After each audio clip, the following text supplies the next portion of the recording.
¿Qué pasa, gente? ¿Cómo estáis? Hoy, como veis, tengo encima de la mesa dos estabilizadores. Se tratan del Zhiyun Webiless y el DJI, el RSC2. Vamos a estar viendo mi opinión sobre estos dos cacharros. La verdad que los he utilizado aproximadamente durante un mes y medio cada uno y vamos a ver las diferencias principales entre ellos. De lo primero que vamos a hablar sobre los estabilizadores es de su ergonomía, ¿no? Que para mí es algo muy importante a la hora de comprar un estabilizador, puesto que tengo manos muy grandes y sí que es verdad que con el Zhiyun, con el Webill S, pues tengo un pequeño problema, ¿vale? Que es que los botones están aquí y esta parte de aquí forma parte del agarre, y cuando lo agarro solo con una mano y no quiero agarrarlo de aquí abajo, con la parte de atrás de la mano, con la palma de la mano, toco ciertos botones y en cierto momento de grabación, pues la verdad que no es muy aconsejable, ¿no? Cuando tienes cosas que grabar y es un momento único que no vuelve a repetirse, no quieres pulsar ningún botón de manera accidental. Sin embargo, con el RSC2 pues la mano entra perfectamente y no tengo riesgo, no corro ningún riesgo de tocar ningún botón que no quiera mientras estoy grabando, ¿no? Porque tengo el gatillo aquí arriba, tengo los botones aquí arriba y si no quiero no los toco, ¿no? O sea, porque si estoy simplemente grabando, agarro de aquí y listo. La mano entra completa y no tengo ningún botón al alcance. En cuanto al tamaño, pues como podéis observar, el Webill S es más chiquitito a la hora de montaje, ¿no? Y de grabación, y el RSC2 es un pelín más grande. El peso de los estabilizadores va un poco conforme al tamaño de los mismos, ¿no? En cuanto al RSC2, tenemos un peso en vacío de 1,2 kilos y una carga de 3. Y en el Webill S tenemos la misma carga, 3 kilos, pero con un peso de 926 gramos. O sea que punto positivo a favor del Webill S, ¿no? En cuanto a la duración de las baterías, ambas marcas nos aseguran que durará 14 horas la carga máxima del gimbal mientras lo utilizamos. Eso dependerá de la cantidad de kilos que le carguemos al gimbal y el tipo de trabajo que hagamos, así que es algo que, bueno, ellos dicen que son 14 horas, pero realmente será menos. Yo, en cuanto a grabación continua, en una boda que dura aproximadamente unas 10 horas, 12 horas que estás encendiendo, apagando el gimbal, he gastado un 50% de la carga del estabilizador.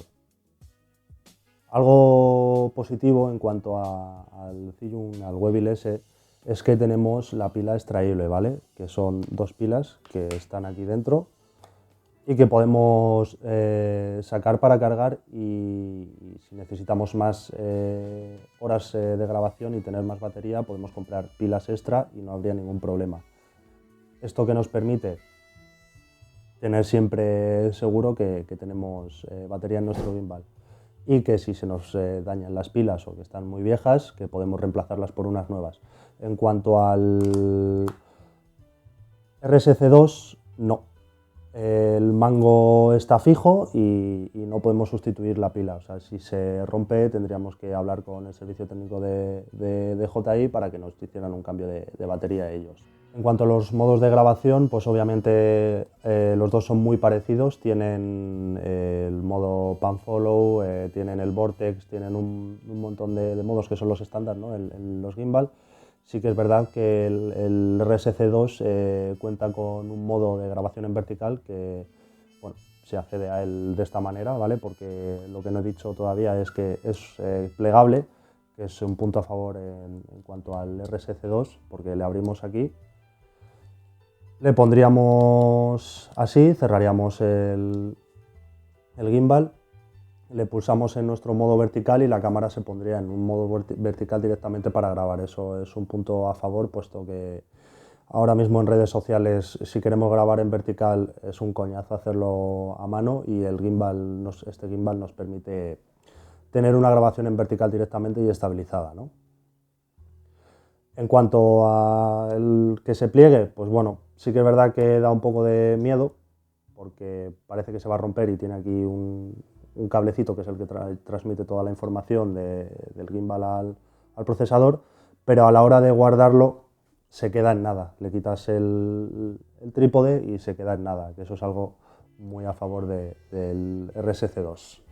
Ambos dos traen una aplicación específica cada uno de su marca, obviamente Zhiyun la suya y DJI la suya, en la cual podremos acceder directamente al interior del gimbal y personalizar todos nuestros parámetros del estabilizador, ¿no? En este caso, por ejemplo, en DJI puedes cambiar los tipos de modo que quieres en 3 memorias, ¿no? Porque DJI tiene 3 memorias en las cuales puedes grabar los tipos de estabilización que quieres, ¿no? Yo en mi caso, por ejemplo, en el modo 1 tengo el vertical, en el modo 2 tengo el follow normal y en el modo 3 tengo el vortex, ¿no?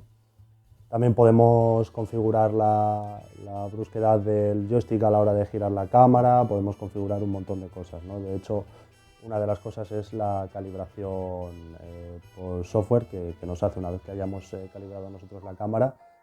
Podemos a través del software hacer un calibrado más específico, ¿no? Ambos dos cuentan con un montón de accesorios, ¿no? Como puede ser aquí en el Zhiyun para meterle un agarre distinto, o en el DJI igual para agarrarlo del lateral. Todo esto aumenta el precio del gimbal. Yo quería hacer una review solo del gimbal tal cual. Yo en mi caso tengo el Pro Combo en el Zhiyun y pues trae su transmisor de imagen para poner el teléfono como monitor. La verdad que lo utilizo muy poquito porque bueno, los eventos a los que voy suelen ser muchas horas, ¿no? Y quieres cargar con el peso mínimo y la verdad que la pantalla que se abate de la 7.4, que la pongo aquí en el lateral, me da la información necesaria para grabar y no tener que andar con un armatoste muy pesado, ¿no? Y que abulta mucho, ¿no? En cuanto al precio, pues el Zhiyun Wavil S está en torno a los 350 euros y el RSC2 está en los 430 euros. Sí que es verdad que no es una diferencia abismal, pero es una diferencia. Yo, sinceramente, habiendo probado los dos en diferentes eventos, que ya habréis visto planos hechos con cada uno de ellos, ¿no? Con la misma cámara, con la 7.4, me quedo con el RSC2. ¿Por qué? Pues obviamente por ergonomía, diseño y calidad, ¿no? De los materiales. A mí personalmente me gusta pues, que el mango sea grande, que lo pueda agarrar bien, y en el Zhiyun tengo esos pequeños problemas que os comentaba al principio, ¿no? Que toco botones sin querer. Y la verdad que si tengo que apostar por uno de ellos, me voy a quedar con el RSC2. Así que nada, si os ha gustado, dejar un comentario y nos vemos en el siguiente.